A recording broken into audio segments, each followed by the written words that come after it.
Grateful, grateful.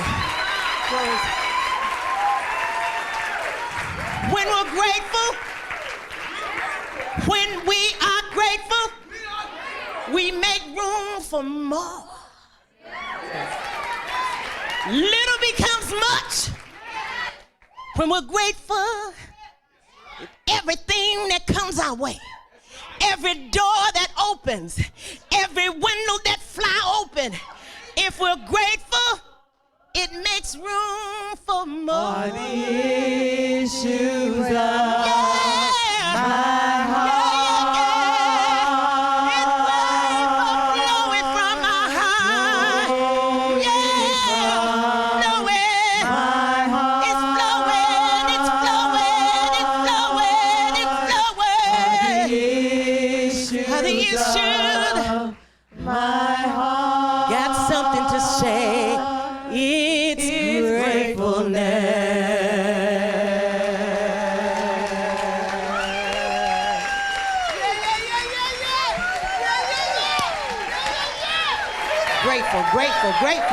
Grateful for every family member, every child, every husband, every wife, every husband.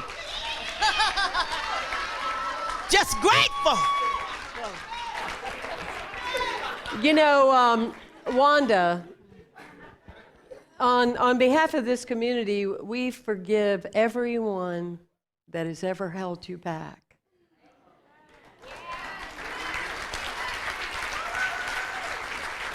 And I can stand here on the promise of my own consciousness and say, that will never happen here. We are so grateful. Yes. Woo! Just had to put a bow on that, right? Put a bow on that. Woo! Woo, that was a lot. That's right, I know. Big old bow on that. Woo!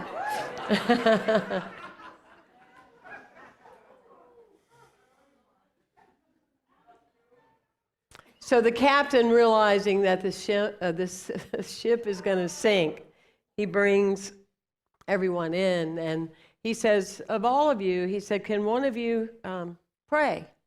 And the guy says, yeah, I can. He said, wonderful. Well, you start praying while the rest of us put on our life jackets because we're one short.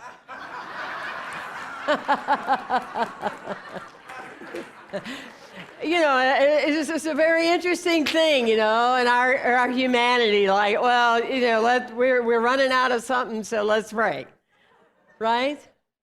Where part of life's process is to be prayed up all the time. To be prayed up all the time. Don't wait till special occasions, right? So we have a physician in the room today, Brother Bob. He would say, don't wait till you feel like something's wrong with you. Use preventive maintenance in your life, you see. And that's what prayer is, because when you're prayed up, you're coming from an entirely different place of awareness. You're not making excuses for where you want to be or where you could have been in your life. You're standing grounded, raw, ready to be you right now, out loud, you see. My topic today is, who knows at this point, but it's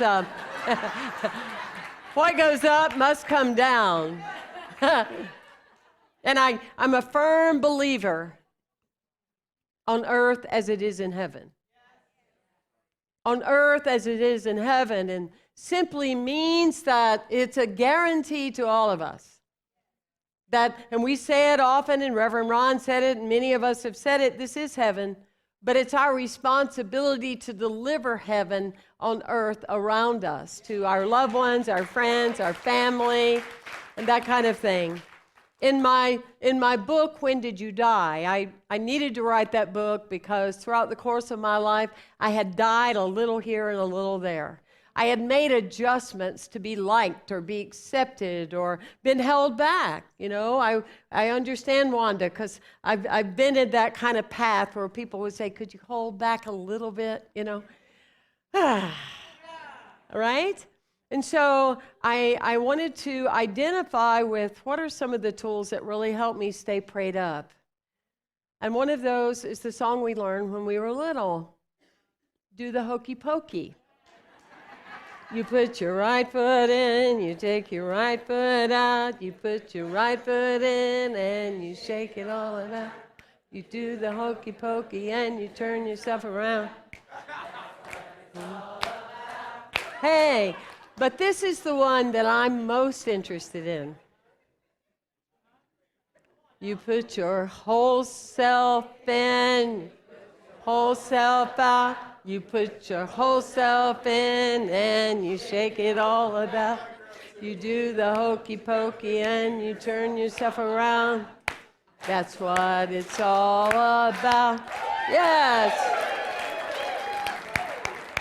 And this is the part that I want to set in motion with you right now, is for you to honor in your life, where are you putting your whole self in? If you're not putting your whole self in, leave it, let it go, stop it. Because you're taking up space for somebody else that is so waiting for that door to open for them. And it's real important. It's significant to have spiritual maturity, to accept to yourself that you're not putting your whole self in something. And what would it take for you to put your whole self into something? And usually it's that we need to change, right? I love that poster that says people are for a reason, a season, or a lifetime.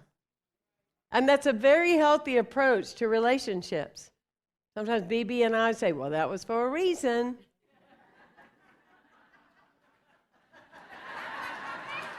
A reason, you see. But it's important to realize that and to realize that if you're holding back in any relationship you're in, you are not serving that relationship.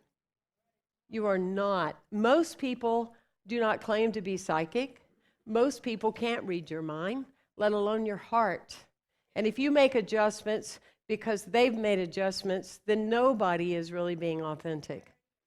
And when we have emotion and when we have clarification and when we come from our heart, we open this most amazing space, you see, for something rich to come in. And I think it's real important to be healthy in relationships. I was talking with a couple of friends the other day. When did we stop hesitating to just state facts about another person? I mean, if you borrow my car, I'm going to say you have to be careful when you push the remote, because if it triggers it, the alarm will go off. I'm just stating a fact. I'm not being negative about my car. I'm not being judgmental about my car. You understand what I mean? I'm just stating a fact. And when you're in your healthy spiritual maturity, it's okay to state a fact. I really love that person. I love all people. But the fact is that they always run late. It's just a fact. People go on and on and on about discerning and judgment. And it's like, come on. Let's just be in this space. Are you with me? Are you kind of flowing with me? We're just stating facts. That's it. There's no energy around it. Just simply what it is, right? And so we look at that. I love the story about, in the autumn, a new tribal leader on an Indian reservation. He was very new at it, and he had not gone through the training that he had the old secrets, you see. And so all the people started coming to him and asking him, was it going to be cold? And were they going to have a rough winter? And he just didn't even know. He didn't know how to look at the skies and measure things. So he said, oh, I'm sure. Go and get a lot of wood. And so they came back again. Is it going to be cold? Oh, yeah, you need to go and get a lot of wood. And so they do. So one day he called the National Weather Service and said, is it going to be a cold weather? He found a payphone, and is it going to be cold? And they said, yeah. We know it is going to be really cold. And so, okay, so he goes back and tells the people, go get a lot of wood. All right? Then he calls again. Oh, yeah, it's going to be a rigid winter. How do you know that? He said. And they said, well, because the Indians are getting so much wood to prepare. They're getting so much wood to prepare. You see, we have what we know in our teaching is we have these old traditions and these secret ways of working with our principles that they are proven, tried and true.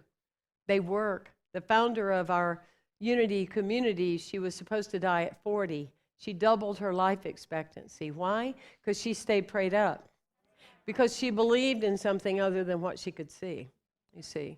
And so Charles Fillmore, her husband, his leg was shorter than the other, and his leg grew in the years that he prayed. This is everyday stuff for people that believe in possibilities, you see. Everyday stuff. Arnold Palmer, how many of you know Arnold Palmer? I'm still reassured that all is well. A few of you, okay, look it up, Google. He was one of the most noted golfers in the world. And he went to Saudi Arabia to work there on a project. And the prince, really took to him and was so gracious that he had come to visit their country. And he said, oh, I would love to give you something, and what would you like? And so Arnold Palmer said, I would love to have a golf club. And he's thinking, oh, it'd be in gold or, something. This is a true story.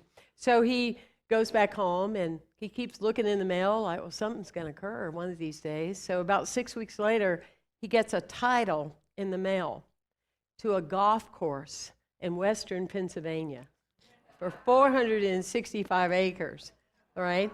And just a dream golf course, and Arnold left it to the state of Pennsylvania for people to use. But the moral of that is when you are asked, state it. When you have an opportunity, be in it. I think often of Marie wanting to go to Hawaii for her honeymoon. And so she told her husband that's what she wanted to do when they were married. And he said, well, we don't have the money. And she said, well, I don't care. We're going. And he says, well, honey, we don't have the money. And she said, well, I know how to knit, and I'm going to put together some prototypes. And you're a salesman, so you go around and sell them. So he comes home that afternoon, and he's just like, his eyes are this big. And she goes, what's going on? Did no one buy anything? He said, I am not able to figure out how we're going to meet all the orders. And that was the beginning of St. John Knit. You see, we are pulled towards that new space that we are to be in. It pulls us. And we start moving towards it. And we're being pulled for a reason, a very significant reason. But we must be willing to be pulled and not have a bunch of excuses. Do you know how many people will fill the whole conversation for 30 minutes of all the excuses of why they can't do something?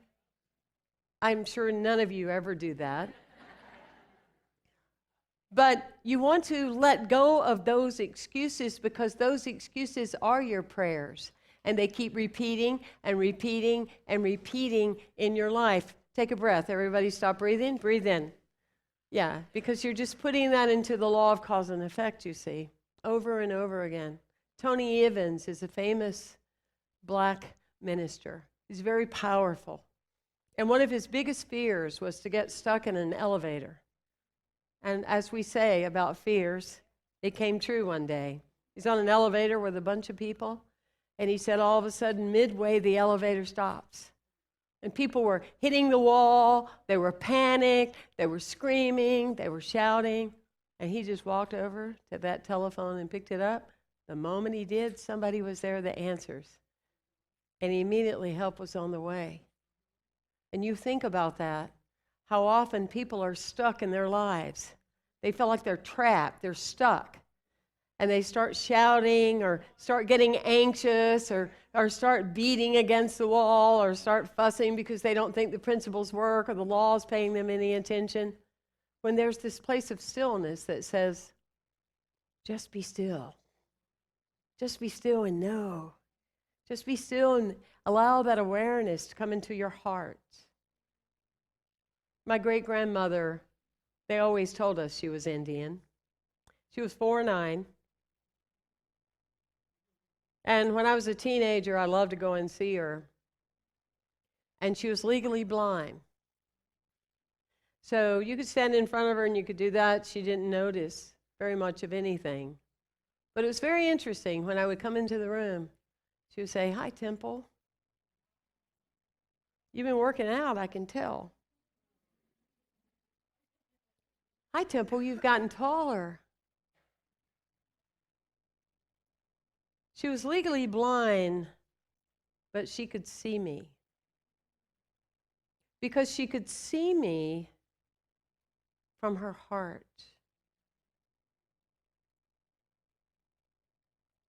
First of all, those are the only people I want in my life, are people that see me from their heart. And second of all, I would say to you, do you see you from your heart? Because when you step into your heart, you see infinity. When you step into your heart, you see possibility. When you step into your heart, you literally stop the mind from going. The mind is to be trained so the heart can shine and be open, you see. So that's your practice over these next few weeks, is don't get caught and be herded. Don't start being herded. I got to go Black Friday, go shopping. I gotta go there. I got to go make that pumpkin pie. I hate doing it. Don't get into that. Ask yourself, what does your heart want to do? What does your heart feel? When you're in your heart, you can see the presence of God all over you. When you're in your head, I'm not sure. I'm not sure. I'll close with the man that got up on Sunday morning and he told his wife, "I'm not going to church today." And she said, "What do you mean?" He said, "Well, that place is cold. And most of those people, they don't like me.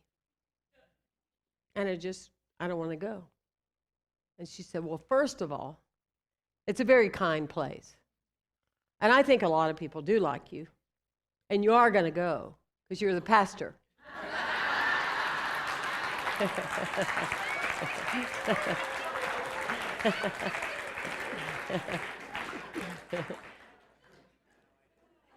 Stay prayed up. Thank you for coming today. Bless you.